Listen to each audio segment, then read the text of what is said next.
Hi guys, video में बात करेंगे अदानी पावर के बारे में और जेपी पावर के बारे में, जो कि इसकी एक SI कंपनी है। गाइस, जैसा कि हम डेली बेसिस डिस्कशन करते हैं और आप वीडियो में अच्छा खासा रिस्पॉन्ड देते हैं, इसलिए मैं अच्छा खासा वीडियो यहाँ पे डेडिकेटेड आपके लिए बनाता हूँ। देखो, आज क्या हुआ कि आज अदानी ग्रुप की AGM थी। टोटली अगर हम समझे तो हम ये चीज़ बहुत पहले से देख रहे हैं कि जो अदानी पावर है कैसे धीरे धीरे यहाँ तक पहुँची है, यानी कि कितने अधिग्रहण इन्होंने किए हैं, कितनी कैपेसिटी इन्होंने की है, वो हमें अच्छी तरह से पता है कि किस तरीके से यहाँ पे ये छोटी मोटी कंपनियों को खरीद के आज लगभग 18 गीगावाट की कंपनी बन चुकी है। देन यहाँ पे अभी के टाइम जो अपडेट है वो ये है कि आगे अदानी ग्रुप किस तरीके से अपनी कैपेसिटी इंक्रीज करेगा एंड हमें क्या क्या देखने को मिल सकता है, अदानी ग्रुप का विजन क्या है, तो वो हमें यहाँ पे आज AGM में देखने को मिल रहा है। सो हम इस वीडियो में इस AGM को भी समझेंगे। और आज हालांकि बाजार में पॉजिटिविटी थी, बट अगर अदानी पावर और जेपी पावर की बात करूँ मैं, तो वोलेटिलिटी यहाँ पे नज़र आ रही है। तो उसके पीछे का रीज़न क्या है, तो थोड़ा हम उसको भी समझेंगे। सबसे पहले आपको बता दूं मैं गाइस कि ये जो वीडियो टोटली एजुकेशन पर्पज़ के लिए, सो प्लीज़ गाइस आप अपनी रिसर्च जरूर करेगा कोई भी डिसीजन लेने से पहले, क्योंकि शेयर बाजार में इन्वेस्टमेंट जोखिम के अधीन है। सो गाइस, अगर सबसे पहले बात करी जाए आज के बारे में, तो लगभग हमें आज वोलेटिलिटी देखने को मिली है।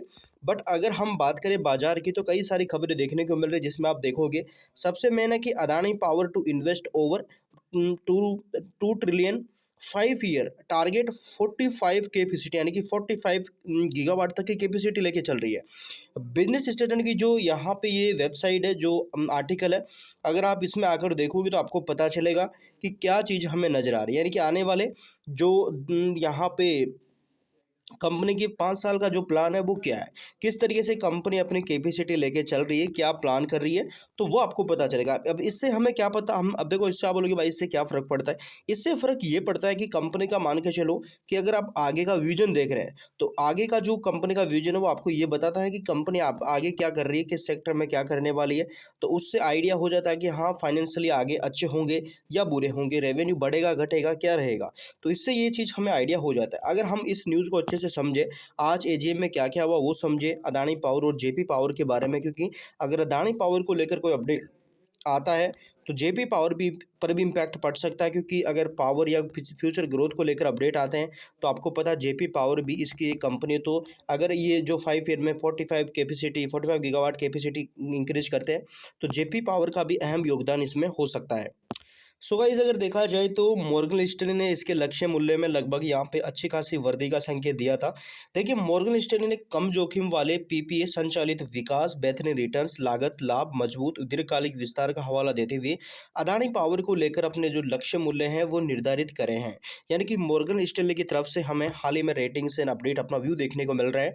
देखो, Morgan Stanley Adani power limited के अच्छे PP यानी कि पावर परचेजिंग एग्रीमेंट है, यानी कि कंपनी के पास देखो, बाजार में अक्सर मैं आपको बताऊं, आप बोलोगे कि भाई कंपनी के पास तो 20 गीगावाट की कैपेसिटी है, बट रेवेन्यू तो कंपनी का बहुत कम है, रेवेन्यू तो बढ़ ही नहीं रहा। क्यों बढ़ेगा? क्योंकि कंपनी बिजली बेच ही नहीं रही है, पावर प्लांट पड़े हैं, बंद पड़े हैं या चालू हो रहे, बट बिजली खरीदार नहीं है।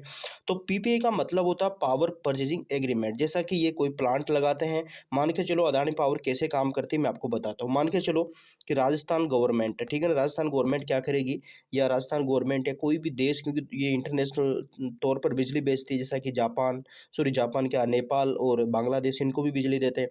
तो यहाँ पे अगर देखा जाए कि मान के चलो राजस्थान गवर्नमेंट इनको बोलती है कि हमें दो यहाँ पे मतलब हमें 2000 मेगावाट, ठीक है ना, यानी कि 2 गीगावाट हमें क्या चाहिए, बिजली की डिमांड हमारी वो हमें चाहिए।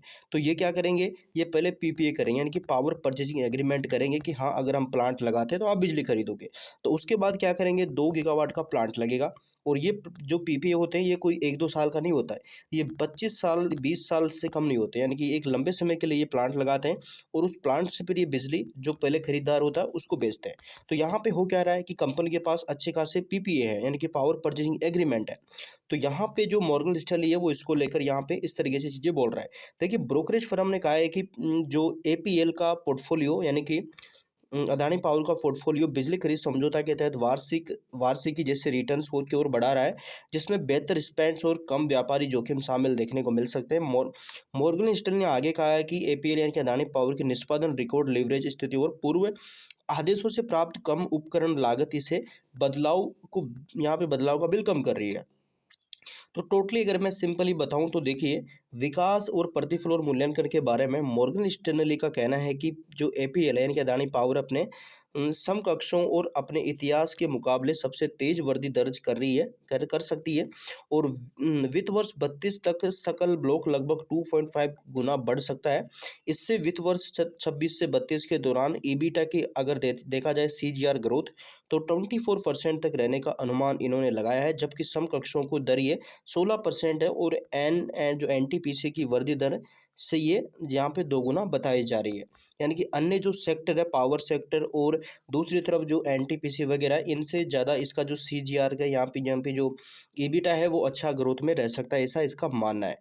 तो ये चीज़ें हैं। अब इसमें अगर आप देखा जाए तो जैसा कि मैंने शुरुआत में आपको बताया कि अदानी ग्रुप का प्लान क्या था, तो यहाँ पे अदानी समूह ने अगले 5 वर्षों में बिजली और पारेषण क्षेत्र में 2 लाख करोड़ रुपए का इन्वेस्टमेंट करने का प्लान बनाया है।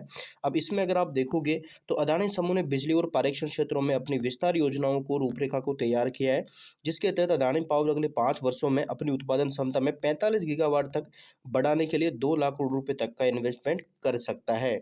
एंड इसके बाद देखिए कंपनी के पास वर्तमान में लगभग 72,000 करोड़ रुपए का पूंजीगत व्यय कार्यक्रम चल रहा है, जिसके तहत परियोजनाएं क्रियान्वित यानी कि कार्य प्रगति पर है और ये व्यापक निवेश भविष्य जो क्षमता विस्तार है सहायक हो सकता है उसमें। साथ ही गैस बिजली उपकरण यानी कि ईपीसी पारेषण अवशोषण क्षेत्र में महत्वपूर्ण अवसर पैदा ये कर सकता है।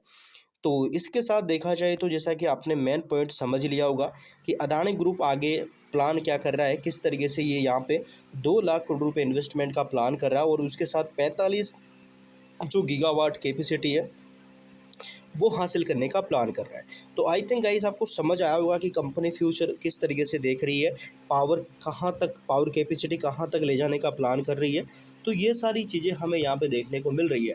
सो गाइस अब यहाँ पे बात करी जाए कंपनियों की परफॉर्म की, तो बाजार की वोल्ट मतलब बाजार में आज पॉजिटिविटी रही, बट पावर सेक्टर का हाल कुछ अच्छा नहीं रहा। देन यहाँ पे इस तरीके से नजर आए बाजार का स्वभाव वो ऊपर नीचे होना, तो ये चीज़ होती रहती है, तो ध्यान रखें। बाकी गाइस अगर आगे कोई अपडेट आता है मैं आपको अपडेट करने की कोशिश करूँगा, चाहे अदानी पावर हो, चाहे जेपी पावर हो, चाहे बाजार हो, चाहे अदानी ग्रुप हो। सो आप इस चैनल को सब्सक्राइब कर लीजिएगा, बेल आइकन को प्रेस कर लीजिएगा ताकि अपडेट्स आपको आगे मिलते रहे।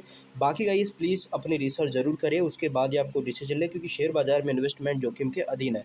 So thank you for watching guys.